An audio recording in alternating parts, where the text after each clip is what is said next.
I'm Rabbi Shimon Cowan. I'm the director of the Institute for Judaism and Civilization, and I'm also the chair of the Social Policy Committee of the Organization of Rabbis of Australasia. And I was fortunate to receive support from the Attorney General's Department in its program of building community resilience to undertake the project about which we're going to talk now. I'm Patrick Byrne. I'm Vice President of the National Civic Council. It's an independent nationwide organisation, broadly Christian, founded originally in the 1940s by the late Bob Santamaria. I am Riyad Galil, the Imam of the West Heidelberg Mosque and the current president of the JCMA, the Jewish Christian Muslim Association. I'm also involved in the chaplaincy at both RMIT and Deakin universities. And the proposal which was submitted was to compile a manual of shared values of Judaism, Christianity and Islam. And the purpose of this was several-fold. I suppose the main reason, and the reason which attracted the support from the government in the first instance, was the notion that this would be a valuable way of building a sense of commonality, identity and a degree of fraternity amongst these major world faiths, Judaism, Christianity and Islam, all known as Abrahamic faiths. The way in which this work was compiled was that I joined together with a senior academic, Professor Tracy Rowland, who's the Dean of the John Paul II Institute in Melbourne, and with Professor Ismail Al-Bayrak, who is a professor of Islam at the Australian Catholic University. And we were involved in a number of seminars and research activities, as a result of which this booklet has been compiled and has the endorsement of each one of us as individuals who are reasonably competent to represent our own faiths, and to say that, yes, indeed, the values set out in this booklet do represent shared values amongst our three faiths. There's a general perception, I think, in Australia that they're three very different religions. There's not, I think, a great understanding that they are three Abrahamic religions stemming from Abraham as the founder virtually of all three religions. Secondly, I think the Rabbi Cowan and his co-writers have done a very fine job of bringing out the commonalities between these three great Abrahamic religions. The commonalities quite clearly. Firstly, the belief in one God and the unity of God, of that God. It's central to the belief of the three faith communities. Added to that, the messages that were transmitted from or were given by this one God to the people over the ages has not actually changed in its essence. It might have presented the people at the time with things that they needed to know, they needed to be reminded of. But if you look at the three faiths and the teachings, you find them very, very close, even if not the same. Of great importance and benefit to faith communities themselves, that we have here a template which could possibly be used in an educational framework whereby sort of the individual faiths can educate their students to become spiritually literate and conscious in their own way, but via a common template, which I think that government and society should acknowledge, because it's perfectly consonant with the foundations, the origins of our own society. Basic core values that sort of identified in this document in here are shared by the three religions, or the three faith communities, because that's what the Abrahamic faith has indicated to us, and we all sort of get our roots from Abraham. So we do share the same basic principles.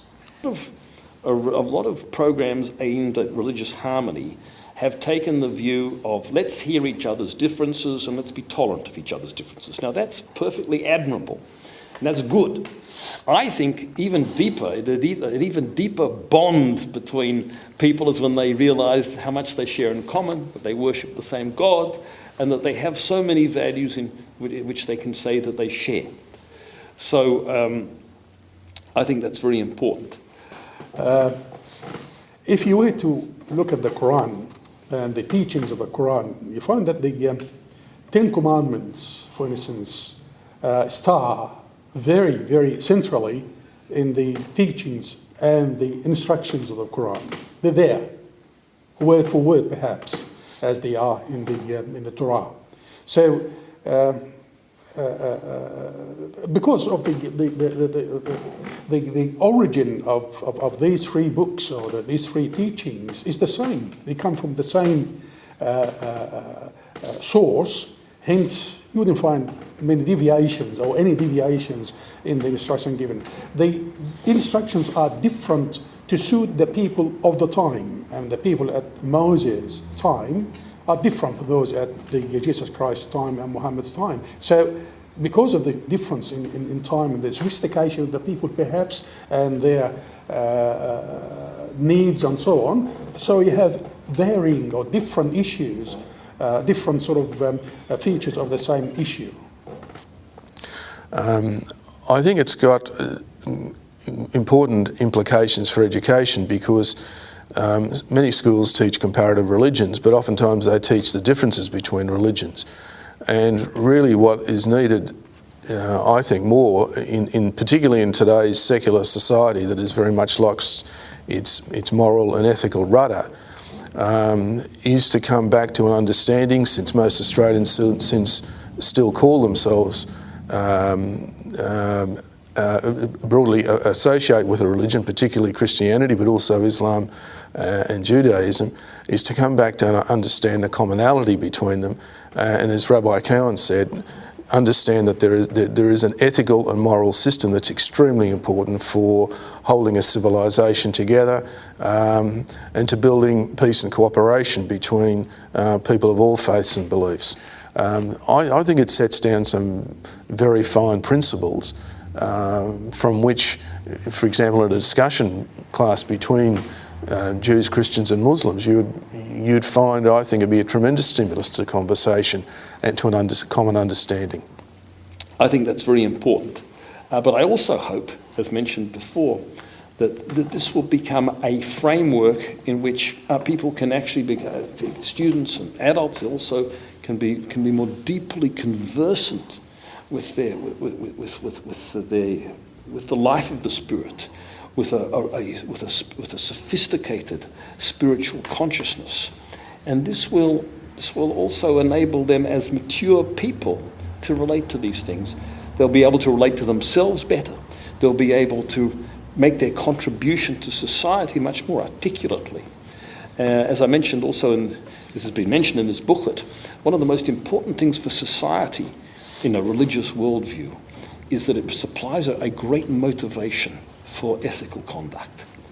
The case which I quote in this booklet of the student on the train, the young person on the train wondering whether or not to buy a ticket because the inspector's not there. We would hope that a religious consciousness will provide a high degree of internalisation of ethical values.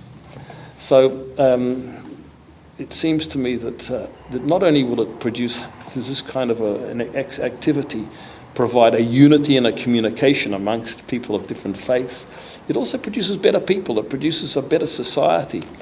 I think that a religiously motivated people are going to be good citizens. Well, I would hope so, because I think one of the unfortunate misperceptions is that religion is a source of conflict. It does not have to be, and generally speaking, I suspect that those individuals from whatever faith who brought conflict were not really the most self-transcending representatives of their faiths. What this document brings out really is the sense of commonality and which exists amongst the faiths, without obliterating the individual styles and other doctrines of these faiths. Well, whilst this document received a degree of finality and it was agreed upon by the scholars who worked upon it and were party to its formation, we have a document here.